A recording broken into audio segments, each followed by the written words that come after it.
Hello, everybody, and welcome to a brand new episode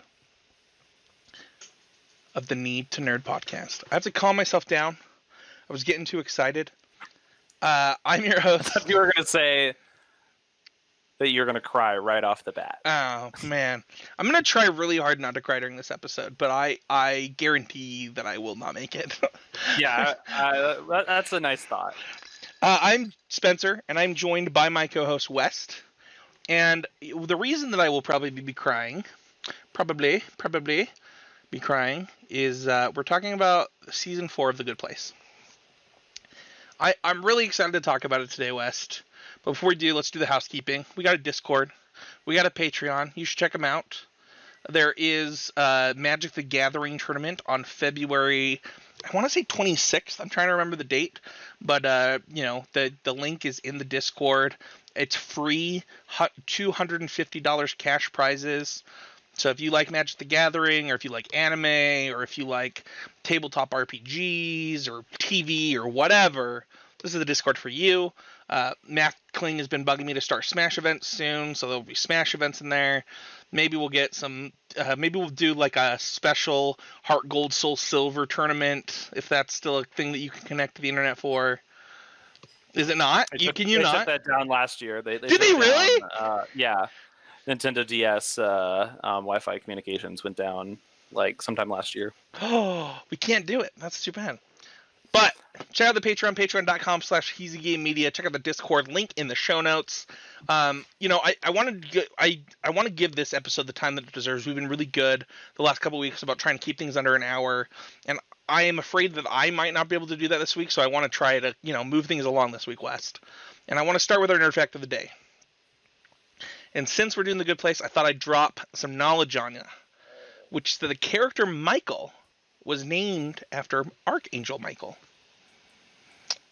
And for those who don't know, Archangel Michael is an angel in Christianity, and in the Mormon Church, is he also an angel in Judaism, for what it's worth? You do realize everything about Christianity is just source material pulled. So and for what it's worth, I have not read the Old Testament in a long time. Like since I was in high school. Michael is Hebrew for who is like God. See, you probably know more about Archangel Michael than I do. See, because in my religion growing up, Mormonism, we were taught that Archangel Michael was actually Adam, as in like Adam and Eve. That he was but that for his good deeds in the pre-existence, he was allowed to come down to Earth first. Interesting. That is not how that bears out, but I actually think or if it is, that's interesting because of how that loops back into what Michael does in this season of The Good Place. Yeah. So Michael is named after Archangel Michael. So there's your nerd fact of the day. We are doing a podcast review this week. That means somebody's got to hype it up. Spoiler free. And I'm gonna do that. And if I cry during this, I can't help it. But I actually wrote something to read this time, which is, not everything in life can have a perfect ending. We all know the disappointment of things going too long or ending before we want. But as Kristen says in the post-show discussion, which the links will be in the show notes if you haven't seen it, sometimes that's just how life is. You have your time, and it ends, even though you just want a little bit more. Season 4 of The Good Place gives you a lot of important things every important thing that a finale can. It gives you questions, it gives you answers, and it gives you closure. It isn't always what you want, and often it's less than you deserve. But sometimes you get what matters most, and that's what you deserve. And I'm not crying, you're crying. I think that season 4 of The Good Place, I think that it was exactly what I needed, and I think that we got a really big work of art. And if you've gotten to this point listening to this podcast, and we haven't sold you the show, the entire show is worth it for this season. That's how good this season is. So yeah, that's me hyping it up. Watch it. It's like the most sober hyping I've ever encountered, but that's what it requires. Yeah. Let's talk about our first thoughts, spoiler free. West, you actually got to watch your first impressions. Hopefully, shortly after this goes up, people will actually be able to see your first impressions of your first watch through of this on the YouTube channel. But why don't you talk to me about your first impressions watching this season? I just wanted it, right? Like, I think I watched this over the course of 2 days. I was like frustrated that I was like recording vlogs between every episode because I just wanted to put it all in my bloodstream faster. It was amazing. Like, I think that there were times when I was like, yes, this is everything I need. And then there were moments where like, no, this can't be it. We can't be done. I need more. Something else is going to happen, right? Like, that was another feeling I thought I needed as I was watching it. Like, and then of course enough happened that got me where I wanted. But like, it just like, I mean, it brought it all so neatly together, right?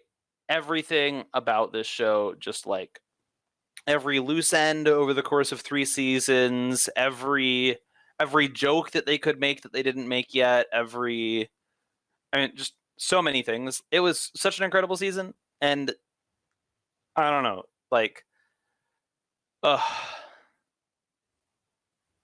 I could just like wipe my memory and do it again, I would. Yeah, this season holds a really special place in my heart. I actually wrote something for this part too, just because I didn't want to forget anything. So, I'm gonna read a little. This is gonna be a little more scripted segment for me. But in 2019, I found out that basically the medication that I was taking for my current diagnosis at the time of bipolar disorder was destroying my liver. I had to go off of that medication, and I also had to see a psychiatrist about it. And what happened and what ended up happening is I got a change in diagnosis, and my entire world kind of flipped. The Good Place was kind of a light in my life in a lot of ways during the end of 2019 and when this season came out. I think that's why it was so important to me that we do do episodes about it on this show, is just what it meant to me. Because, I really struggle in life, like genuinely. And I've made a big long tweet longer about kind of my struggles with suicide. And part of that is because, I want to do what I can to impact as many lives in a positive way as I can. But I know that I'm just one person in this huge universe and this world where it often feels like nothing I do could ever matter. And it's really hard for me personally. But I often forget that, we can't always see the impact we make. And The Good Place taught me that the impact we do have can have ripples, and it can cascade.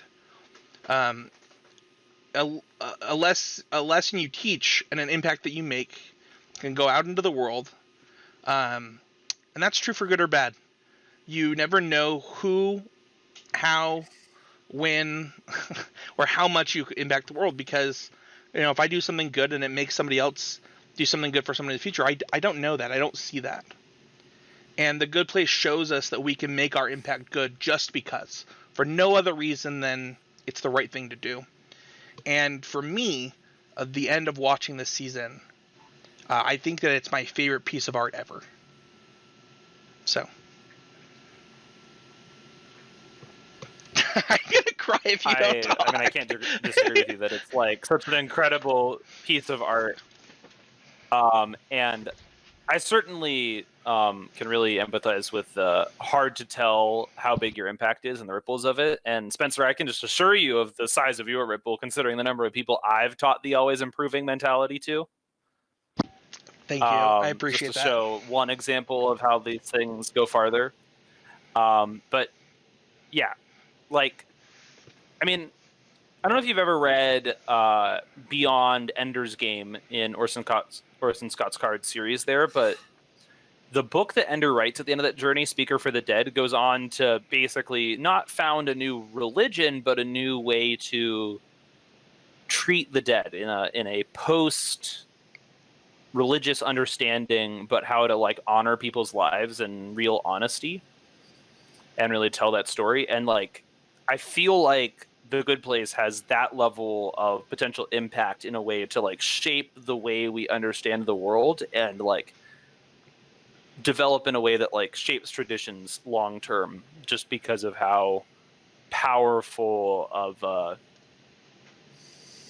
direction and moral basis it provides in watching it. Yeah, when I say that, like, this is my favorite piece of art. I wanted to get this out before I put it back up, but I actually did go out and buy, you know, what we owe to each other. I bought a copy for my parents too, and I think that the messages that I learned from The Good Place that are taught in a way that, and this season specifically, oh man, it goes to show that sometimes the important things is the why behind things, and the lack of knowledge isn't the right word. The lack of understanding where those things ripple out. I mean, maybe we should move on so we can actually get into specifics. But I'm just gonna say this: if you are not sold on The Good Place, or if you're like my wife and you tried, and my wife started to enjoy it at the end of season 1, and I told my therapist the same thing the last time we talked, because she said she watched the first episode, couldn't get into it. I said I was the same way. I hated it. I thought that it was so stupid, but everybody kept talking about it, and I was like, okay, I'm gonna give it a shot. And here we are talking about it, and I just said it's my favorite work of art ever. Like, yeah, I get it. The first season is rough, but once you get to the end, the whole thing makes sense. Like, yeah, you're on the outside of an inside joke the whole time, right? Like, and that's what makes it so hard to watch. Is you're like, I don't get it. Like, yeah, is this gonna make sense? Nah, there's no way, right? Like, and then eventually you're like, oh, yeah, that's really awesome. Whoa, holy cow! Like, I was just watching a TikTok the other day where or a couple of them, where you see people's reactions to their kids having their parents watch it, and they get to the end of season 1 and they're like looking at their kids, and it's funny because do you know the premise of The Good Place, by the way, of how it happened? How the creator came up with the idea. Okay. Hit me with it. He was in LA, and it was just, he was so annoyed by things that people would do in LA, whether it's just cutting people off in traffic or whatever. And he made up this game in his head where you got points for your actions, and then if you did enough good actions, you ended up in the good place. If you did enough bad actions, you ended up in the bad place. And that was the premise. But I really think that this show does something special. And so if we haven't sold you on it, keep listening. But if you get the chance to watch before listening to this part, please do. Let's go into spoiler time. Let's go to overall impressions. I want to talk about a high-level look into how much we loved, or maybe didn't love, what we're reviewing. I think it's clear that we both loved. I hated it, and I want it to go away forever. Yeah. It's a bad place with this show. I think it's the best. It's funny. It's meaningful. I think that when I said earlier that it asks questions, it really does. I think that I love that it doesn't answer all the questions that it presents, and it ends still. So it in a way, for something to end, it does that great thing that a lot of works of art do, which is it makes you wonder. It makes you question yourself. Yeah. It makes you question your beliefs. And the thing is, I've been saying this a lot in job interviews recently, how much I love being challenged. I love being questioned and challenged, because having to defend your own viewpoints leads you to realizing when you're wrong about things. And I think The Good Place does a good job of challenging itself and challenging you as the viewer. And it asks you important questions about what you believe in, why you believe it, and what the importance of those beliefs are and how they impact others. And this season does it perfectly. my overall impression of this is one of almost perfection. You know, it asks me about what we do, why we do it, and what the purpose of life is. I mean, that's a lot for a sitcom. Yeah, I mean, this show goes above and beyond to every degree what we might expect of a show of its kind, right?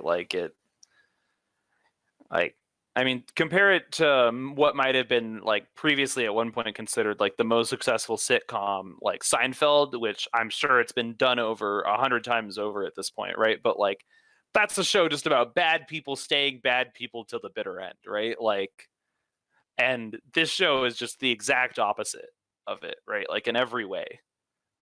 And what a better message to be sending out to an audience, right? Like, Yeah. it's the idea that anyone can improve and that everyone deserves to improve and that no one deserves to be.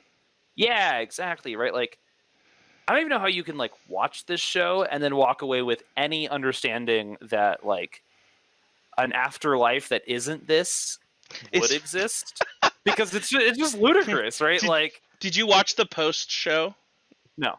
Oh, it's 11 minutes. You should watch it. But oh my gosh, I'm blanking on the guy's name. Is it Danson? What's his name? Ted Danson. Ted Danson. You know, he says in the post show interview that they did, he says, I don't know what happens in the afterlife, but I'd like to think that it's this. I'd like to think it works like this. And you know, I'm gonna be upfront with listeners. I don't believe in an afterlife. I in a lot of ways, I hope there's not one. But I will say that even if there is one, or even if there's not one, no matter any of that, one thing that The Good Place shows is that you are not an arbitrary point in time in your life. You are a moving, fluid thing, and that's really beautiful. Yeah, you're not you at your worst. You're not you at your best. You are a I don't know what to say. West, save me here. Sure. I mean, this, like, the idea that, you know, we start with of like, you're judged during your life. Are you a good person or are you a bad person? If you're a good person, you deserve eternal reward, and if you're a bad person, you deserve eternal suffering, right? Or even a really long suffering followed by okayish, right? Like, that kind of traditional idea of heaven and hell is like just so disconnected from the circumstances that actually lead people to the choices they make, right? Like, I think that this is one of those cases where Jason is just such an excellent example, right? Like, Jason makes nothing but bad choices, but he's also the absolute product of his environment. Yeah. Right?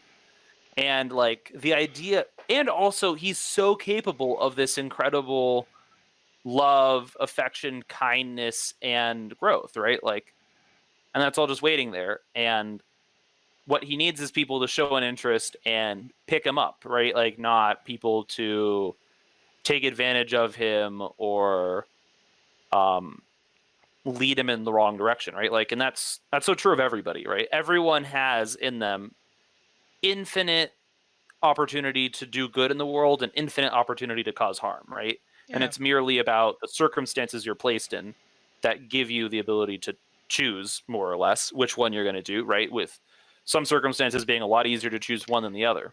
I think that what you just said is really important. I want to let you talk about your overall impressions, but I want to talk about this piece that you just said, which is your circumstances and your choice.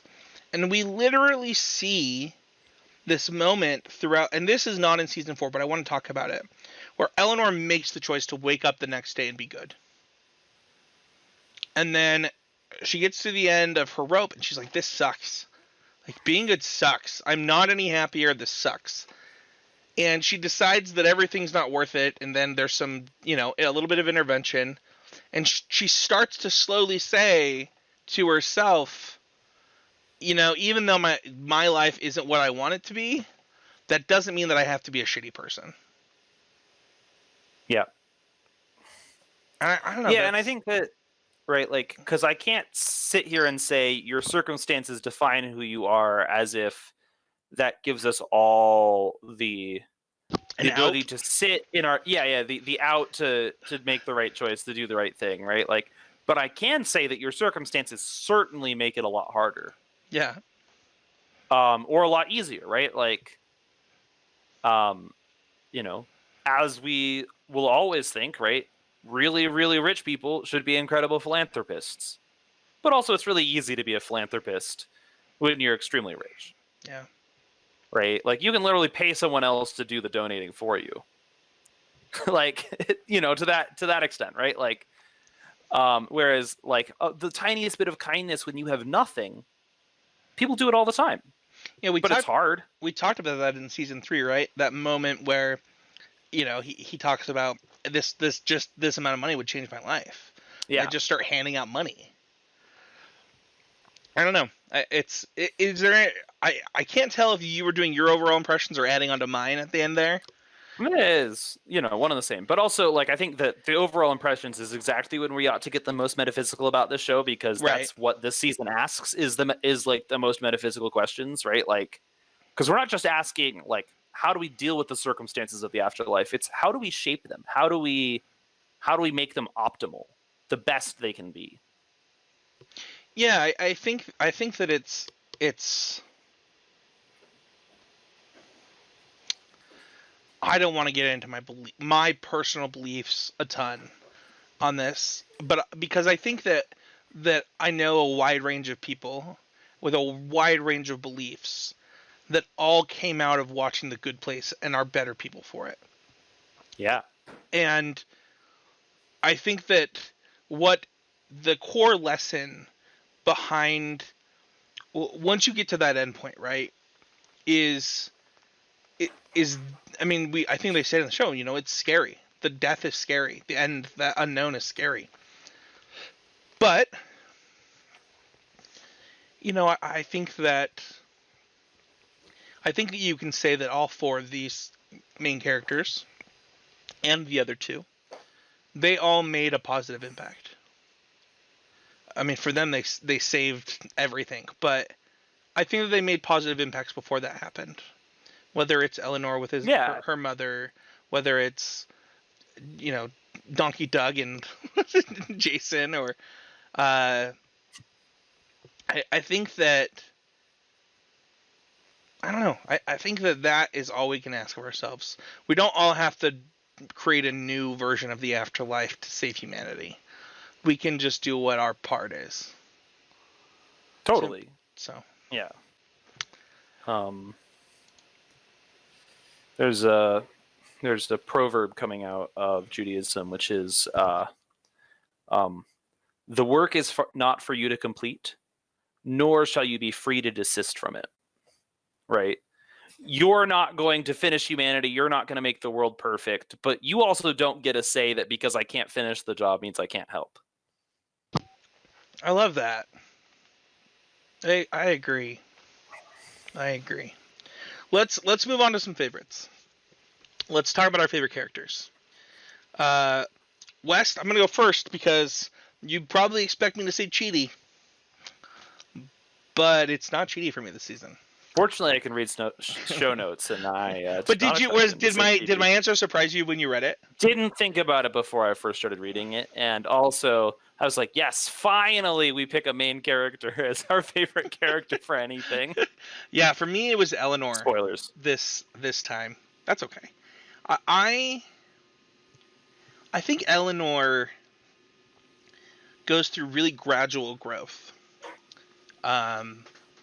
In this show, but in this season I think she goes through one of the most important pieces of growth for her, which is acceptance of things that she can't control, because Eleanor likes to distance herself from things she can't control so that she can't be hurt by them, and she does that through the whole show. Wow, the way you just phrased that is so relatable. And in this season, she doesn't have that choice, right? Her friends are leaving. They're done. she can't control that for them. She tries to still, but she has to come to terms with it. And I think she does a good job. And I think she's really honest with herself about it. She's honest with her friends about it. And I don't know, that moment where she asks him to leave before she wakes up is really it says a lot about the growth that Eleanor has gone through in this show, because she knows that she won't let him leave tomorrow if he's still there, and she'll find a way to convince him to be there. I'm gonna cry. And so that moment where she's like, listen, just come lay with me and just sleep before I wake up, it was really special. I'm really glad I got to see it. So cry one is out. Your turn. I'm gonna mute myself. Holy cry one. Who's counting? Well, my favorite character this season, I think it was quite easily Tahani. I'm tempted to say Jason because I love Jason. I think he's endlessly entertaining. But I think that Tahani is the character, I think, who like really had to face some stuff, really had to take on some big responsibilities, and had to face, I think, just like one of the hardest challenges, which is like she had to come to terms with the best version that could possibly exist of her parents was still one she could never please. And that was a fascinating realization, and one where she just has to realize, okay, I can't live up to the expectations of these people. It will never happen, no matter what I can possibly do. So you know what? I'm going to choose the thing I want. And apparently the thing I want is to help people improve forever, because shaping people's experiences is the thing I know best and is the thing I love the most. And it's incredible, right? There's also a moment when earlier in the season, when they're still running the experiment, where while Jason and Michael are off trying to rescue Janet, Tahani and Eleanor are left to pick up the pieces, and Eleanor needs to convince Chidi to do anything instead of just like sit at home and read. And so like Tahani has to take on pleasing the four of these people, and she's just kind of so disheartened that her job is just to throw parties endlessly, and it never seems like it's anything different. And you know, I think Eleanor just like slaps it into perspective for her a little bit, which is like, sure, you're in that situation a lot, but also the fate of the universe depends on you to throw an excellent party, and there's no one I trust more in the world to do so. Tahani is, I love Tahani's ending for this show. Yeah, she has a very different ending than the other characters, but a very fitting ending. And I think that like she's the person I think who ends up growing the most overall in the show, because she starts out as the least self-aware character. Oh yeah. Oh, as definitely. Opposed to like Eleanor and Chidi both have a pretty good grasp of their problems. They don't know how to fix their problems off the bat, but like, you know, Eleanor's like, yeah, I'm a rotten individual, and Chidi's like, I know I can't make decisions, but I can't decide to make them either. Right? Like yeah. And Jason, you know, is Jason. So honestly, Jason needed to be changed the least of all of them. Well, I think it goes. I think it goes to show that Jason was always loving, but didn't have the right direction. Yeah. So, yeah, I agree. I want to talk really quickly about what shaped your favorite characters this season, because for me, there were parts of season 4 that I don't know that they could have been better because we got what we got, but you know there were you know there's a demon, there's cheating, I mean it's reminiscent of season 1 in a lot of ways. Season 4 is you get kind of a repeat of season 1 while also getting everything you could ever want in a season finale. But for me, that last hour and a half of this show was just one of the best viewing experiences of my life. And it really made me love all of these characters. Like, I don't know that I loved Jason before that. I don't know when Jason is like, I want to do one more thing before I go, and gets his dance crew together, and like they do that dance. That was Jason, and I love that Jason got to be Jason, and also the fact that he like waited around till I actually want to touch on that. Oh, sure, go ahead. I have a moment, and hopefully you're also all going to be able to see my recorded video impressions as I was watching it. But I had that moment in the episode where they need basically Jason to come out as being Jason to Chidi to basically torture him and make him engage for the next while.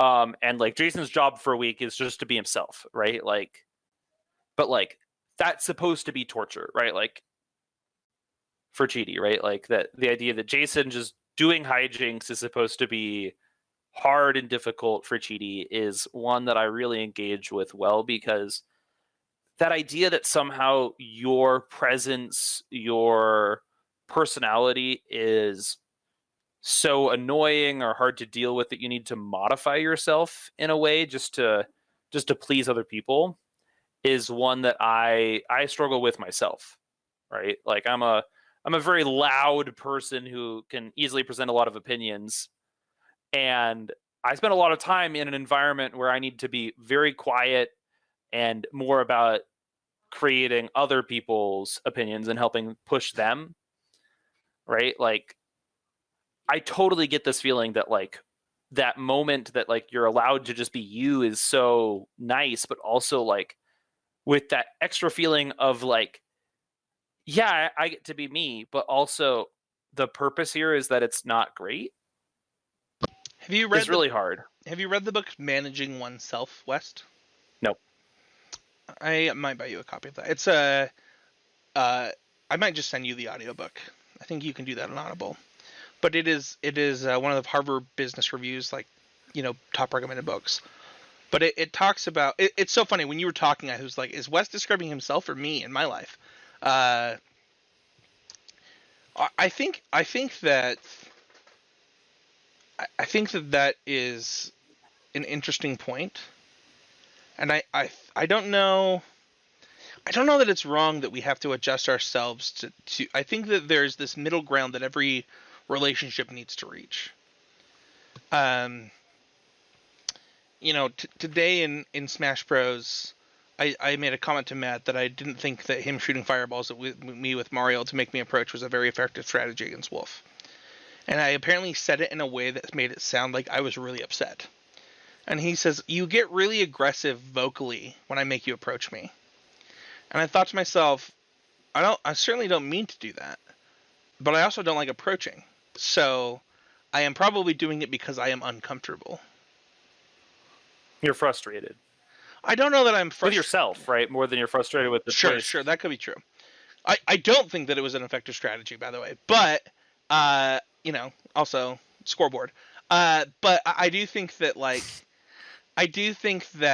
there is this understanding how you are coming across to other people and how they interpret what you're saying is really important. And if those interpretations are not what you mean, you should communicate that. And I do think that these people at the end of this all understand Jason. They all understand who Jason is and where Jason is coming from. And I don't think that's true to start the show. No. So, all right. Next up, and I don't really mean that like it's supposed to like undermine all of Jason's growth. That like that 1 week where he just gets to like let loose and cause the most chaos he can is like somehow supposed to be destructive in a way. But like I just think that like that idea of like how some of us have brains and identities in ways where like we feel like we have to present a best version of ourselves most of the time, and I think a lot of people have to do this, right? Like is exhausting, is challenging, and it is nice to just be you in your most unfiltered way for some amount of time or in a certain context, and it's good that we all find it. I love it. West, I want to talk about favorite storylines. For those who don't know, in this segment, we talk about the storyline that it was just our favorite or resonated with us, or the song where they sing about secret tunnels. Like, what is your favorite storyline in this season? Oh, I'm just fascinated with trying to push Simone through her nihilism related to that was such a finding good one. herself in an afterlife. Like, wow, is that ever like I get it, right? Like, she is in this situation, right? She is her whole world, her whole way of thinking leads her to believe, okay, this can't possibly be real. I'm imagining this in the seconds before death, right? Whatever. I understand that this is possible at brains. So none of this matters. I'm going to go eat cake, right? Like, she's hit that point of nothing matters. I'm going to do whatever, right? Like, and that's, right, this theory of nihilism, which is that nothing matters, right? But once you've hit that point where nothing matters, the most interesting question actually arises, which is, what do you do next? That conversation between her and Chidi is like actually one of my favorite moments in the entire show. Yeah. And I think that the idea of trying to bring someone who believes that nothing matters to a point of it still matters, even if it only matters just because it's representing you the way you want to represent yourself, right? Like, or that, for sure. Like, I think that that's like the most challenging thing to persuade someone, which is that even if they don't care about the effect of their actions, leading to them to the point where they do is such an interesting place to be, and is one I really identify with as an educator. I wasn't trying to interrupt you, by the way. I thought you were about to wrap up, and I wanted to talk about the same thing, and I want to talk about that conversation.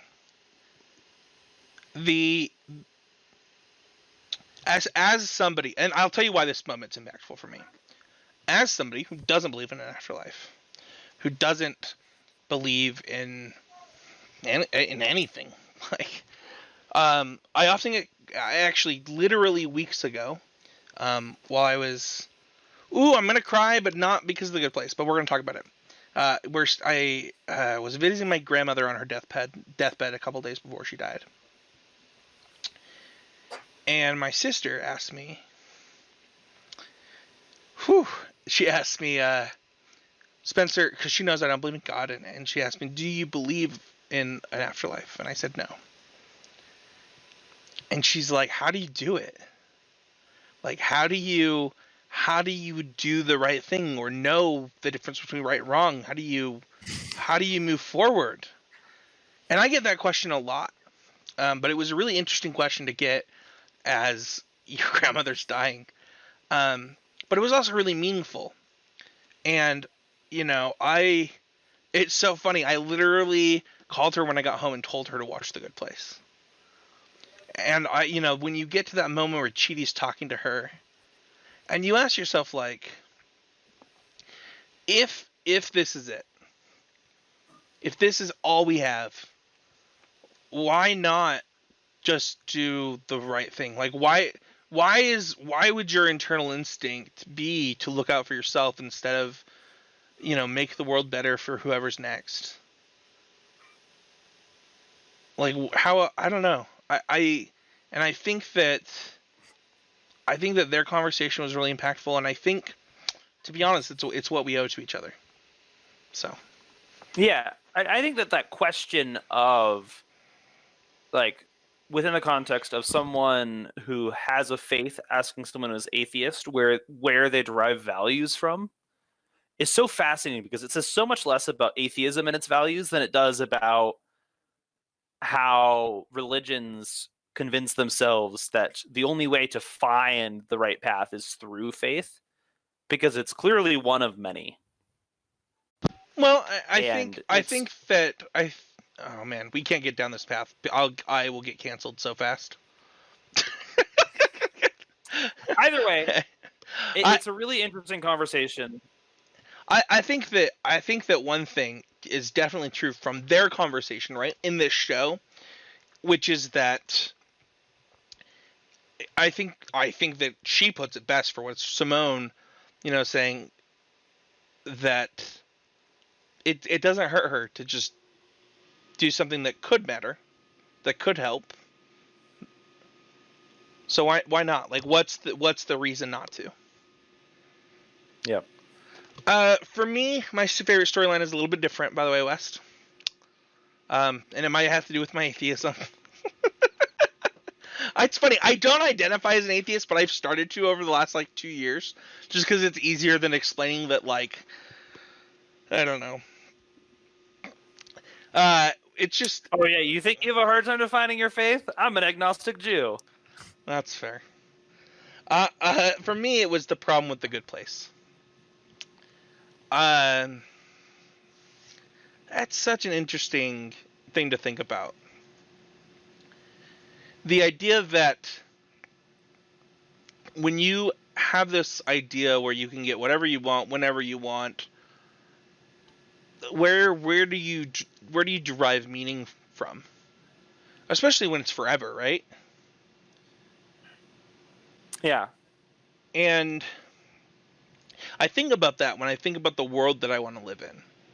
I want to live in a world, and I believe in a world in which we can all help each other and live in a utopia. But the truth is that in that world, you are still going to have problems. You're still going to have people who have to learn, who have to grow and improve. Whereas in this situation, nobody has to do anything. They're just in this perfect paradise. And at what point does that perfect paradise become meaningless? And I loved that storyline. How many meals in a row can you eat ice cream? That's the whole question. I mean, is it frozen yogurt? No, it's ice cream. I don't know then. But that was it for me. That was my favorite storyline. Let's talk about Could Be Betters. There's a lot of them for this season. Yeah, it could all be better. Really, just they should have scrapped this one and rewritten it. Yeah, in this segment we typically talk about things that we thought could be better or a way to improve things. That it's not about nitpicking or anything like that. It's genuinely about I would have loved to see more of this, or this is a part that I personally didn't relate to, or things like that. It's not necessarily drag a creation down as much as it's about to talk about the things, highlight the things that maybe we could have enjoyed differently. Yeah. And for this one, I have no Could Be Betters. There is no suffering in this season that doesn't lead to doesn't lead to matters of importance, right? It hurts that it's over. Well, duh. That's the whole point, right? Yeah, I don't know. There's not a way to improve this season. It's just it's so perfect, right? At least after the point of they're in the good place, the season can't be improved. Well, the thing is too, even the things that I would have said, oh, this could have been better, right? What is it, Brent? What's his name? The jerk's name? Yeah, he's a jerk. I'm I hate him. Point. I hate him the whole time he's on the screen. And then you get to the end of the test and he got worse, and you're like, yeah. Oh, he actually does just suck. Okay, that's there was purpose for it in the story. And that would be my only Could Be Better, except for the fact that it serves the story. It tells a cohesive message, and for that reason, I don't have one, and I know you don't either. But I think Tahani could be a little harsher to her family, just in a sense of it being super gratifying, but it doesn't serve any purpose. But it doesn't serve any purpose, right? Just because Tahani knows she can't get anything more from them doesn't mean that she has to tear them down, right? It's the right choice is to move on, right? But man, if it wouldn't feel cathartic for her to just rip into all of their flaws more, but it doesn't matter. Yeah. So there's no point to include it, right? There's not a way to improve this because it wraps everything up so perfectly, and most importantly, it wraps it up. Yeah, let's talk about that. That's the. It's a challenge that I think every television show has a hard time with. How to land a story, how to finish it, how to be done is just such an impossible task. And this season just says, well, if you have infinite time, but at some point it has to end, it will end. Let's tell the story of how that happened. Yeah, I would love to move on to Lovitz. You know, that is my biggest Lovett. And I said it at the beginning, right, with what Kristen said in their post-show conversation. But honestly, I'm glad it ended before I wanted it to. I'm glad that it left me sobbing, literally sobbing. I was so sad. Because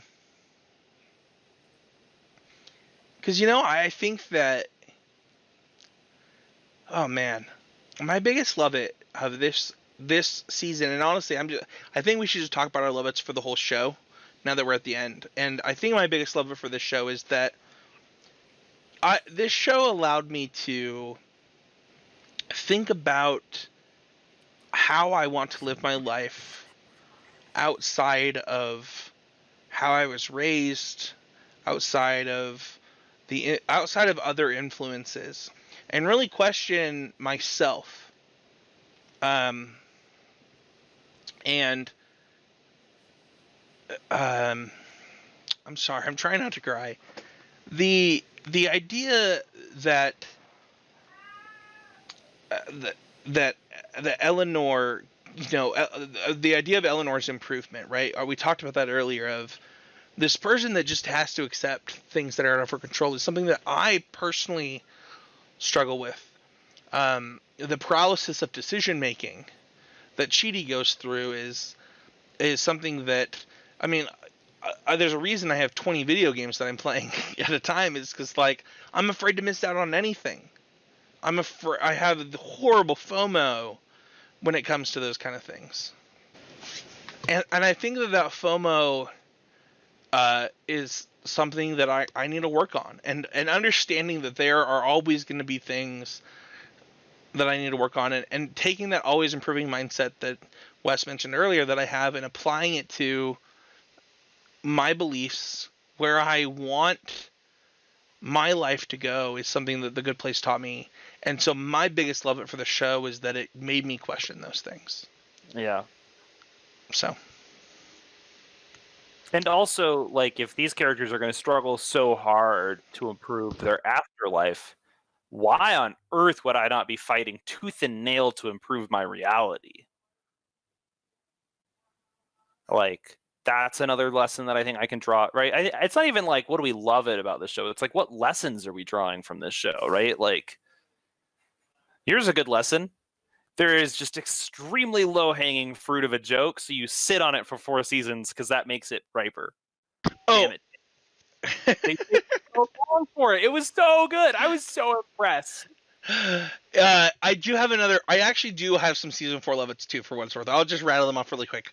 Jason waiting for Janet was... Oh my god, just Jason not actually choosing to go when he does, like, and getting distracted and living in the woods forever. So it's such a perfect Jason.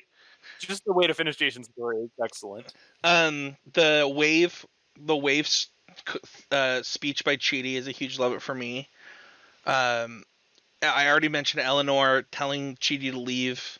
I love Tahani becoming an architect, and if I love Michael getting his dream coming true. Like, take it sleazy. That's all I gotta say. Like that. Yeah. That's you go now.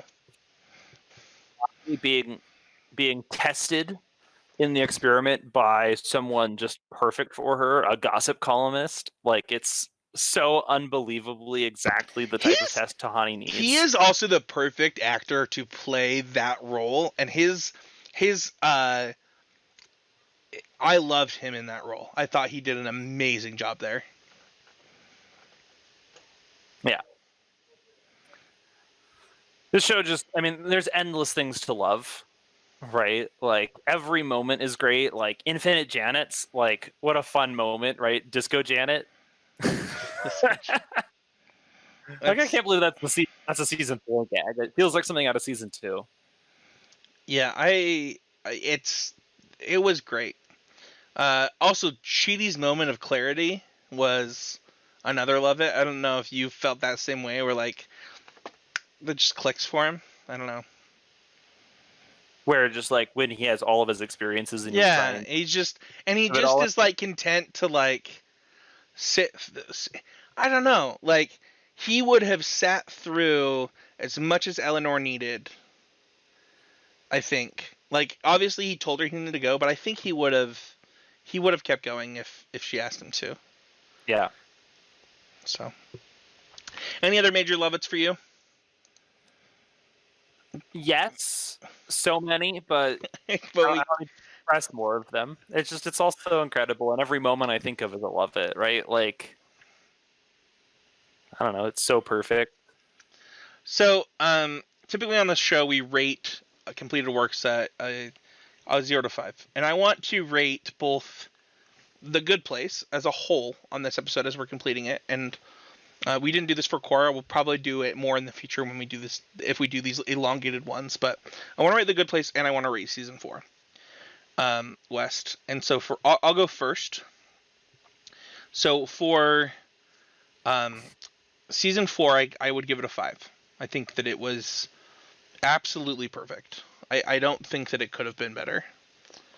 And for The Good Place, I would give it a 5 out of 7.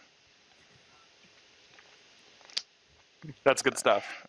I think that the could be better for The Good Place that we would have had, or that we have had. I think it all gets washed away. I think it all, as much as like Yeah. go ahead. No, it's true. Like, complaints I have about The Good Place at different points in the show, they all feel like complaints that you have like while you're hiking up a big mountain, and then So you get to the top, right? Like, when you finish the hike, you're like, I'm glad I suffered every moment of that hike. It was excellent, right? Like, that's the feeling I have about like season 2 with the endless reboots, right? I'm like, well, TV is about the growth of characters. it's My really character, not that long. right? Like, I know it isn't, but like, or like season 1 when you're in that experience and you don't yet realize the joke of the whole thing, or right, like I think all of those are like little blips, and like within the context of the whole picture, they all serve a purpose. They all have meaning, and even if that meaning was to like make us more satisfied with the parts we like, right? Like, then it was extremely important. I think that we're all Mindy St. Cloud. And St. Clair, thank you. And we all can go through, and we all need to go through this experience. And that is the thing, is that you're going to take your bumps and bruises. And it's not like this show doesn't have them. But it is so rewarding at the end that none of it really mattered. It got better. It ended in perfection, we're saying. And so, yeah. What were your scores? Yeah,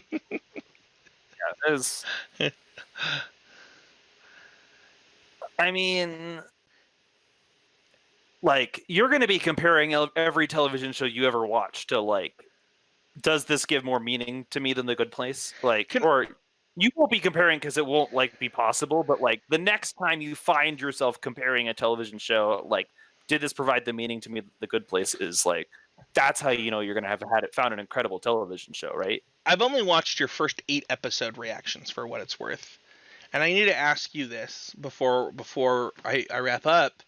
This is my favorite TV show of all time. And I knew it long before I ever posted that to the internet.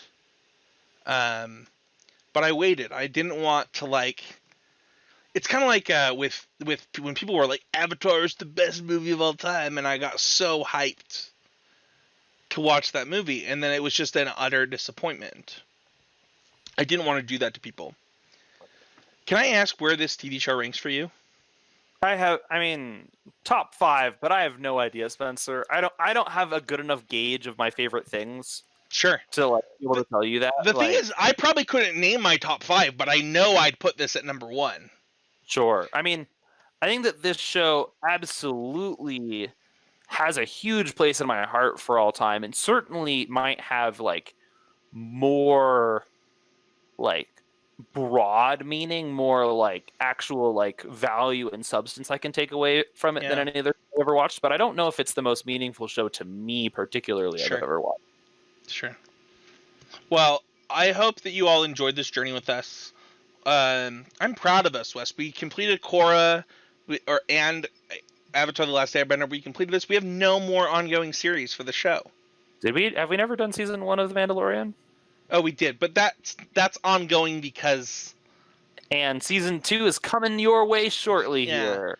As soon as I remember when we're we did My Hero season 1 too. I don't know that we'll actually do that every season of that show. That'll last us all time. So I'm just saying, like, things we started last year, we're done. And yeah. I don't know, it's so funny to me that the end of this show happened right before the pandemic. Yeah. Like, first off, like, they just did not have a good sense of what 2020 was going to be like, and they even talk about 2020 in the show, so, like, that's funny. Yeah. But who was supposed to guess? Well, thank you everybody so much for listening. If you enjoyed this episode, smash that like button. If you're listening, it really helps us right now to get reviews on iTunes or on Spotify or wherever you're listening. If you're not enjoying it, please give us feedback. We actually have an email. You can email us at heezymedia@gmail.com. This is something that we encouraged a lot when I started doing constructive criticism. I got lots of negative feedback, and honestly, I'm okay with that. If there's things that we could be doing better that would make this a better experience for you, tell us. That's totally okay. I don't want people to feel like just because I have to approve comments on YouTube that I'm not open to feedback. We want to be the best place. Yeah. Right now we're the medium place. We gotta up our game. I couldn't even begin to tell you where we are on this place. But yeah, that is gonna do it. I just want to say a quick goodbye, just because I think that this show does justice to say, like, we need to do this show justice, I should say, in saying I really appreciate everyone who listened to all the episodes of The Good Place, of the things that we did then last year. And, just like in this show, in The Good Place, like, we're going to strive to be better in this show. And I think that this TV show gives us a good framework of a process improvement. And so I want to thank everybody who's listened so far, and I hope that we can be better tomorrow. Thank you everybody so much for listening, and we'll see you guys next time. Damn it, Janet. I knew that's the joke you're going to make.